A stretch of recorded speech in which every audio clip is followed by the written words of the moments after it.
Department of Work and Pensions, and it's going to create 4,000 new jobs. Amazing. I don't know where they're all going to park their cars, but never mind. Right here. This lovely building on our left is the Northern Goldsmiths, and the clock in 22 karat gold. It weighs 2 tons, and on the top is Venus, and it's known locally as Love on Tick. And this was where you used to arrange to meet your boyfriend, underneath the Goldsmiths clock. Beautiful clock. That's the Northern Goldsmiths. It's a beautiful, very ornate building. Lots of windows, because they used to make all the jewellery on the upper floors for the goldsmiths. Right on the crest of the Straight ahead of us we have the main shopping street, Northumberland Street, where I'll direct you to.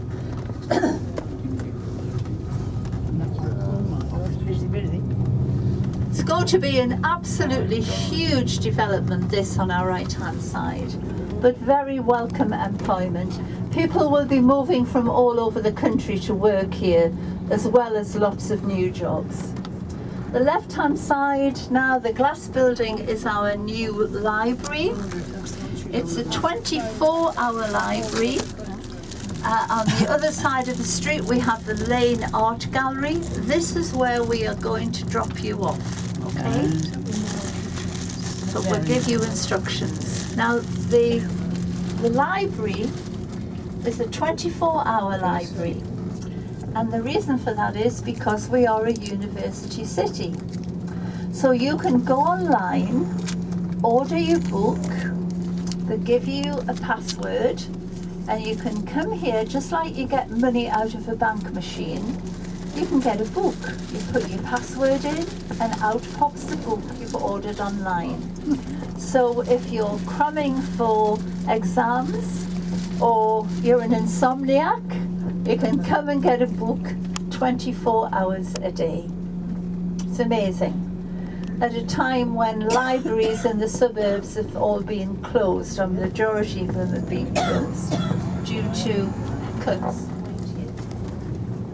Look at that. And they've got to keep it, they can't destroy it. Very wonderful.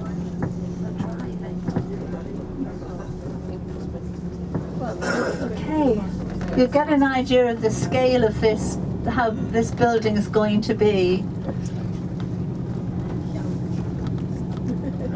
It used to be the headquarters of the North Eastern Electricity Board, and on our left hand side you can get an idea that the building was very like this one, built in Portland stone.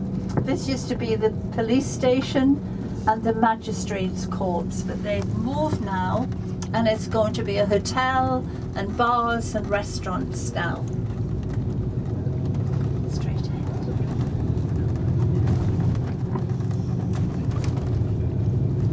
This, when the redevelopment in 1830, there were 6 streets, 3 main streets and 3 side streets. And as I mentioned before, Grey Street was voted the finest. You've just slowed here a bit, Tom. And if you look to your left, we have our main theatre, Newcastle's Theatre Royal. Wow, It's a beautiful Victorian theatre, ladies and gentlemen. And when it was renovated recently, they found the original plans. So they went back, they had the chandeliers recreated and the carpeting, and the seats were much, much wider in Victorian times. So you get lovely big seats and more leg room. And the reason for that is, of course, Victorians went to the theatre with big gowns on, didn't they? Long dresses.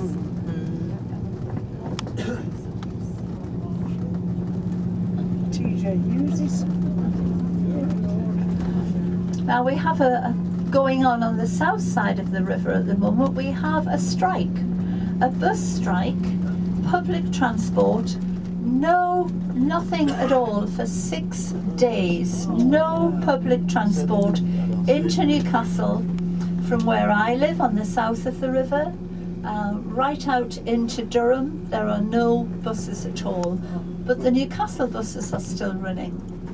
So the argument is about pay, of course. The Go North East bus company drivers want more money.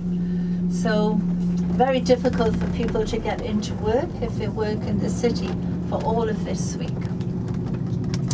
Now this is a famous big market, renowned for its nightlife, and lots of restaurants here and nightclubs. It's a very, very popular area, especially with, I would say, the younger ones. Now coming up on our left, there is set down into the ground there, you've got this glass roof. This used to be the gents' toilet. It's now a cocktail lounge, and it's called the WC Cocktail Lounge. But it's tiny. In fact, you should get Tom to tell you about it tomorrow. He's been, I haven't been. Him and his friends rolled up one day after a lunch out, but you have to book to go in because it's so small. But he said they haven't even changed the white tiles on the walls. So, and just further along from it, the ladies, and we're going left here, Tom. The ladies is called the Closet, and that's a vodka bar. I mean, you'll know that Newcastle is one of the most popular weekend destinations for hen parties and really just for tourism. Tourism's really, really taken off in this year in particular, but it did come back last year too. He looks busy down there. You can get these scooters all over the place as well. I'm sure they're in the city where you live. So this is the street that was lit by electric light. The reason they chose this street was because Joseph Swan, who designed the electric light bulb as we know it today, had his workshops here in this street, and this is why it was chosen to be the street that would be lit by electric light. And of course Armstrong's house, very famous house in Northumberland, Cragside, was the first. Have you been there? Oh, absolutely beautiful. Cragside, it's a stunning place. Was the first house in the world to be lit by electricity powered by water. He was fascinated with hydraulics. And of course he employed many, many men because his money came from armaments. And he was an armaments, produced tanks and guns and ammunition, but he employed about 7,000 men in his factories in Newcastle. But apart from giving back to the city and the legacy that he's left, during his lifetime he built housing for his workers, he built schools for the children to go to school. He was quite a guy and very highly thought of by most people, but others would say that it all came from the production of war materials like tanks and guns. But it just however you perceive it, really. The building in front of us used to be the headquarters of British Telecom, and they are now apartments. It seems like most cities, as soon as there's an empty building, it goes into become apartments all the way around. Steps everywhere. Yeah. Now we're going to make our way down to the quayside, to the river, to your right. And we're catching all the lights today. That's it. As we turn left here, there's a building on our left-hand side called the Holy Jesus Hospital. We saw this last night, didn't we? General soup kitchen. Soup kitchen. And the Holy Jesus is one of only two red brick buildings from the 17th century that we have left in the city. But it wasn't a hospital in the medical sense, straight up top and right where they, yeah. It was in the hospitality sense. It was built for the widows and orphans of the freemen of the city of Newcastle. And it would be a very good place to live in that time because there was a lot of poverty, awful living accommodations down by the river. And you were given a uniform and coal for the fire in your room and money to live on. But you had to attend church twice. Down that way. You had to attend church twice on a Sunday, and you had to be in your accommodation by 8 o'clock every night. So there were limits, but at least you had a clean, comfortable place to live. Now, maybe up until 1990, I wouldn't have brought anyone down to the River Tyne here in the city centre. Was still extremely heavily industrialised on the Gateshead side, and all along the Newcastle side there were warehouses, there were railway lines. It was pretty rough, and the river was still quite dirty then. But the river has been cleaned, and everything's been cleared away. And 2 years ago there were more salmon and trout caught in the River Tyne than any other English river. And quite often you see people fishing outside your hotel, but most of the salmon are upstream. And just a couple of weeks ago I was here on a Sunday morning doing a walk, and there were seals right up around the bridges, swimming around right up into the town itself. So everything changed from about 1986 was when they decided to clean up the riverside on both sides of the river, and also the building of a new bridge which we'll see from the Gateshead side. So all of this is new, all of it has changed.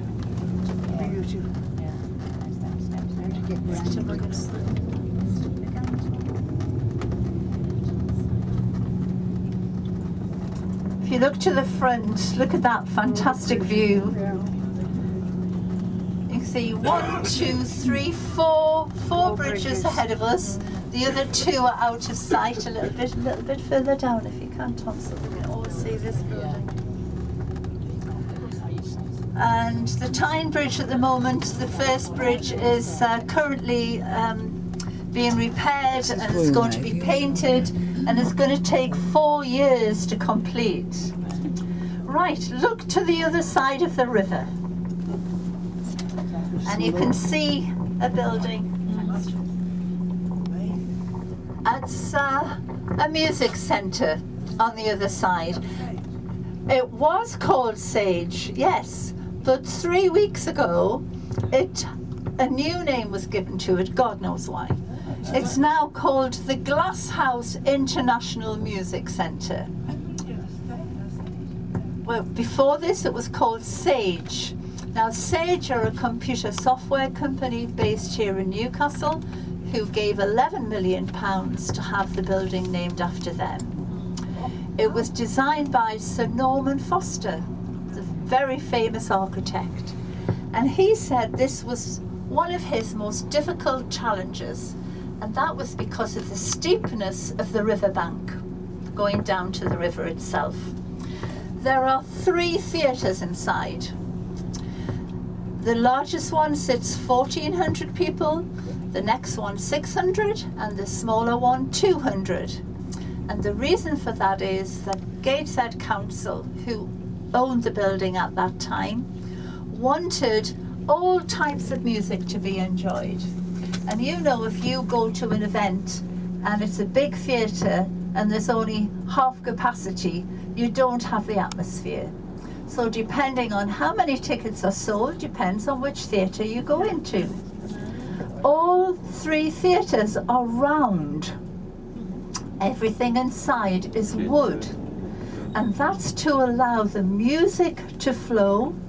The wooden lats open and close on the walls and ceiling, allowing everything to just float through the air. Every seat has its own air conditioning unit. So if you're a hot bod, it will keep you cool, and vice versa.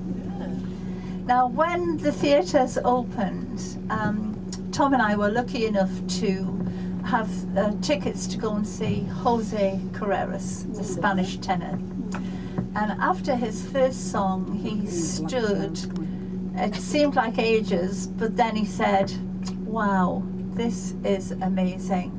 The quality of the sound here is as good as any opera house in the world." And that's all to do with the design. There are 2 restaurants and cafes and bars inside also. Sadly, I think it's closed today, which is a shame. But underneath, there are classrooms. And this is where the weekend young people come with their instruments and they take lessons from the Northern Sinfonia Orchestra, who give up their time. So it's a brilliant building. Look at the design of it. Look across, look at the design. The steel roof, and where the steel roof and the glass meet. Can you make out what the theme perhaps would be? It's meant to be the funnels of 3 ships sailing down the Tyne. Can you make that out? So 3 funnels. Now if you're out for a walk after dinner tonight, it should be lit up from the inside, and it's just like 3 cruise ships sailing down the river. It's beautiful. So that's now the glass house, formerly the Sage, which this lady here knew what the name was. Dead opposite is HMS Calliope, which is the Royal Naval Reserve. I thought that was Calliope, not Calliope. There's lots of development planned for here when the money is available. There's going to be a new convention centre here, and they're trying desperately to get HMS Calliope to move, but they're not going anywhere, they said, until the money's right. Right hand side, the law courts. Our main law courts, very different stone, built with Cumbrian stone, that sort of red stone that you get. But this, maybe now, this walk along the river is a huge tourist attraction now. So the Tyne Bridge, 1928, exactly the same as Sydney Harbour Bridge, but their bridge is much bigger. Both bridges were built by the same company, a company from the other side of the river in Gateshead. This one was finished in 1928 and Sydney Harbour in 1932. But their bridge is much wider, it has railway tracks on it. We have 4 lanes of traffic, but they have 6 lanes and railway lines either side. And you can't climb this one. Now we're going to be crossing over this red and white bridge, which is was opened in 1876 and was the first swing bridge of its type in the world. Upriver was Armstrong's factories, and he needed to get big ships upriver, and in the way was a stone bridge. So he offered, he offered to build the city a new bridge, a swing bridge which would swing into the middle of the river to allow ships to get up to the west to be loaded with ammunition. And he also wanted to build ships. So this was the first swing bridge of its type in the world, 1876. There used to be a little guy used to stand in the middle of the old bridge before this one, a beggar, and it was illegal to beg. And so he would stand right in the middle, and half of the bridge belonged to County Durham and half of it to Newcastle. And if the police came from the Newcastle side, he just stepped into Durham. And if the police came from Durham, he just stepped into Newcastle. He was known as Tommy on the Bridge, and he stood there for many, many years. The swing bridge sadly isn't able to open any longer. They did attempt to open it last winter, and thousands of people came down to see it swing open, but the mechanism failed and it never happened. I don't think it'll ever open again. And apart from that, it's a long time since the river was dredged. So you couldn't get ships up here. And another reason you couldn't get ships up here is because of the third world first bridge, which we're going to stop at and maybe let you stretch your legs and have a quick look if anybody wants to take some photographs. This is the Gateshead Millennium Bridge. It is the only tilting bridge in the world. Other bridges, Millennium bridges, have an arch like this, but none of them open, and our bridge does. Newcastle didn't want a seventh bridge, but Gateshead wanted to link the two sides of the river because of the cultural side, the glass house. In front of us we have the Baltic Centre for Contemporary Art. So they had a competition, Gateshead Council, and this was the design that won the competition. It opened in 2001, cost £70 million. It only takes 4.5 minutes to open and the same to close. It's operated by 6 hydraulic engines, and it's for pedestrians, that's fine Tom, for pedestrians and cyclists. So the right hand side of the bridge is for cyclists and the left hand side for pedestrians. And unfortunately we're not going to see it open, but I'm going to describe to you what it's like. Right, at the moment, I need my hands for this to show you. At the moment you've got the arch like this and the footbridge like that, okay? That's how it is. When it comes to open, the arch leans back, and as it leans back it pulls up at the same time the footbridge. So when it's open, it's like this. It's known as the blinking eye bridge because of the way it opens and closes. So those steel ropes, they stay taut all the time, and it goes back and the bridge comes up, the footbridge comes up. So when it's time to open, they put 3 people out. This is the control room here where it says Gateshead Millennium Bridge. They put the 3 people out, 1 in the middle, 1 either side, and the guy in the middle shouts, "Clear the bridge, clear the bridge," and the klaxon sound. No one's fallen in the river yet when it tips, but there's always a first time. And then they close the barriers and the bridge opens. It's self-cleaning, so any litter that's been left when it tips, it all spills down into the receptacles. Now, occasionally they will let someone press the button to open the bridge. And my 6-year-old grandson, as he was then, I went in and said, "Is there any chance that Finley could open the bridge?" And they said, yeah.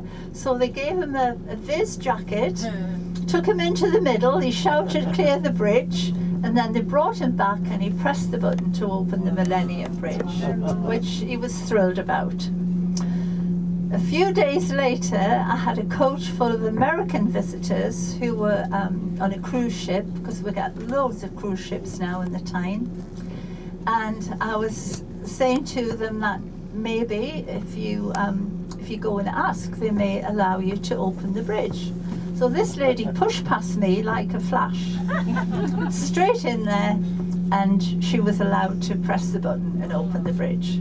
But when she came back on the coach, she grabbed the microphone and she said, "The guy in there has just told me I'm the first person since the Queen to press that button." I didn't have the heart to tell her. Thousands of people have pressed the button, and she went back to America a very happy lady.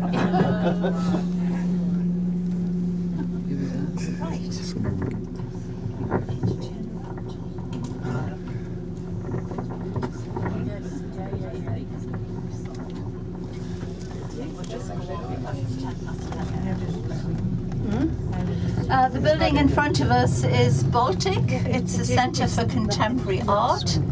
It was previously a flour mill, and it was owned by Rank Hovis. Now Rank Hovis named all of their mills after great seas around the world, after great oceans, which is why ours is called Baltic. It was the Baltic Mill. It stood empty for a while. It's a listed building, and then in I think 1990 it opened as a centre for contemporary art. It's an amazing building inside, and there are viewing platforms that you can see up and down the river.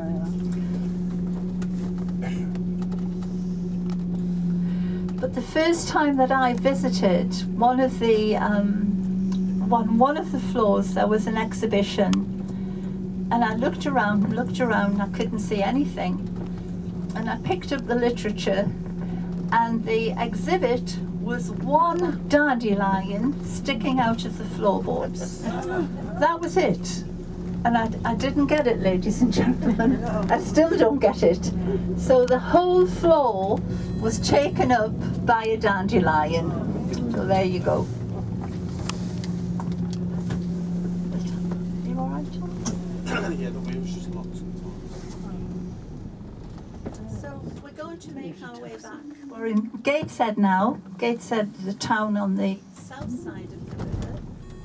And of course, Gateshead is a town which has a mayor, and we are a city in Newcastle, and we have a Lord Mayor.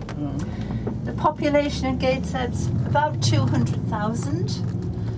As a region, as a northern region, taking in Sunderland, North, South Tyneside, we are a population of about 800,000. You get a lovely view of the other side of the river and the bridge from here. You're seeing it at its best on a sunny day. And the bridge I'm going to tell you about now is my favourite bridge. It's the High Level Bridge, and it's the oldest bridge, and it dates from 1849. And when it was built, it was the first double-decker bridge in the world, with trains on the top and vehicles and pedestrians below.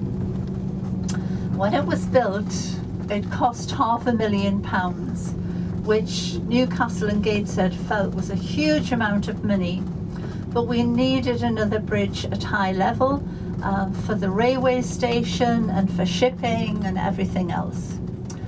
And so it was officially opened by Queen Victoria in 1850.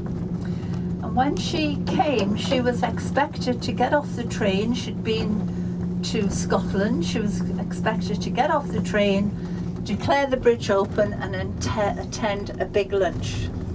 But Her Majesty had other plans.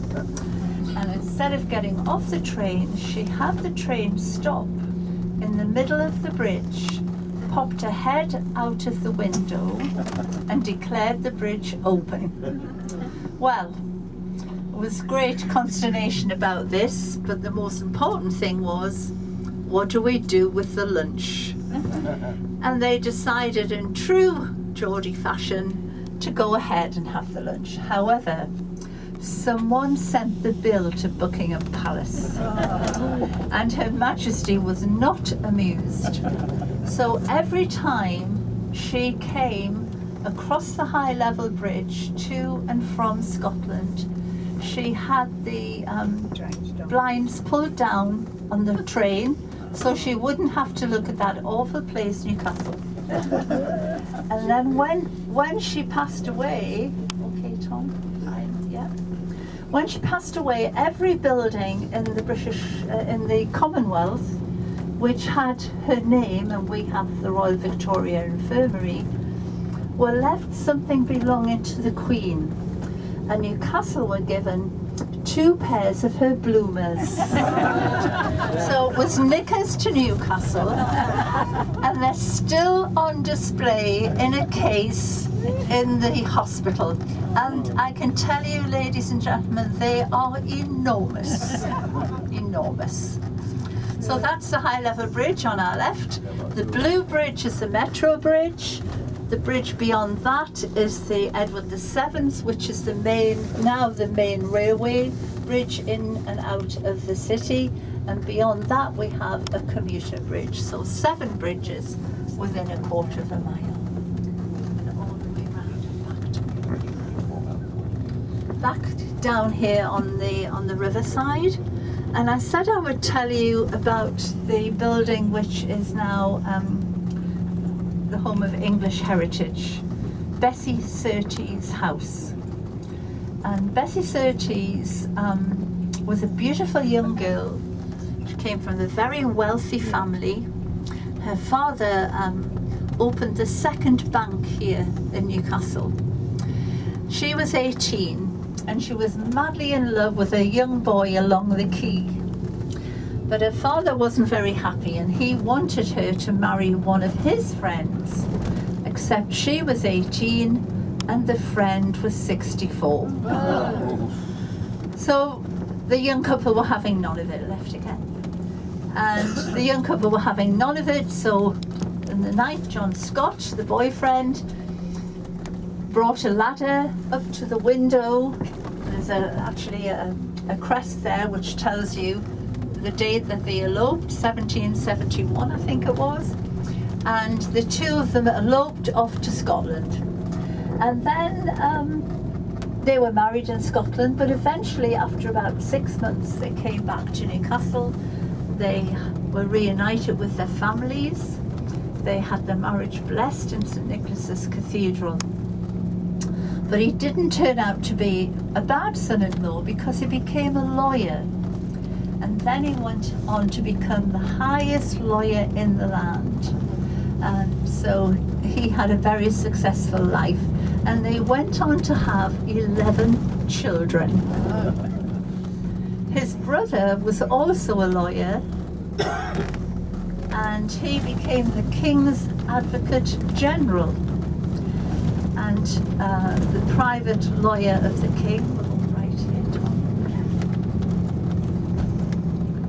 But he was more known for his prowess in drinking port than he was in his lawmaking.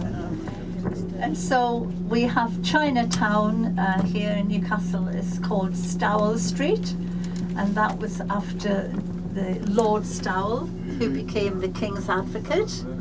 And Eldon Square Shopping Centre is named after John Scott, who became Lord Eldon.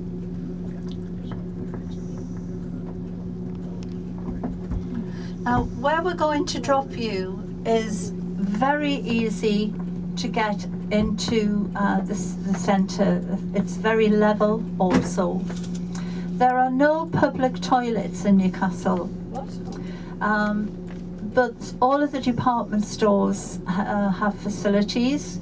So does the library, so does the Lane Art Gallery, which we're going to stop outside of.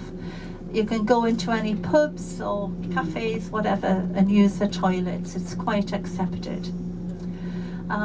It's a long time since we had any public toilets.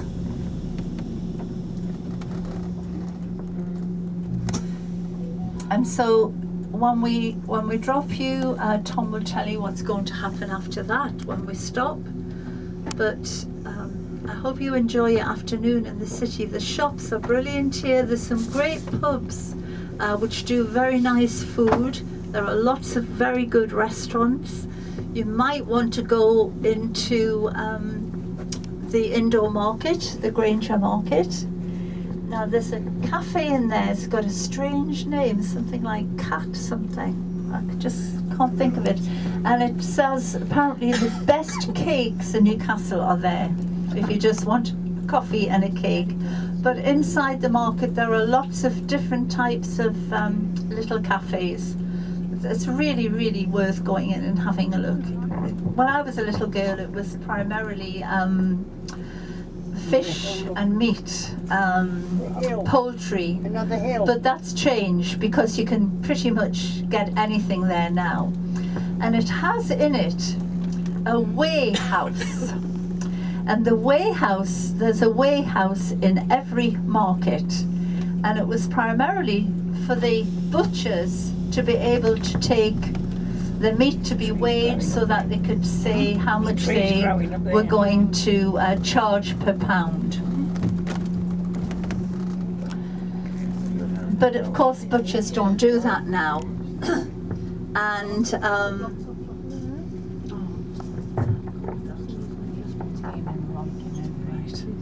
And also but you can go and get weighed.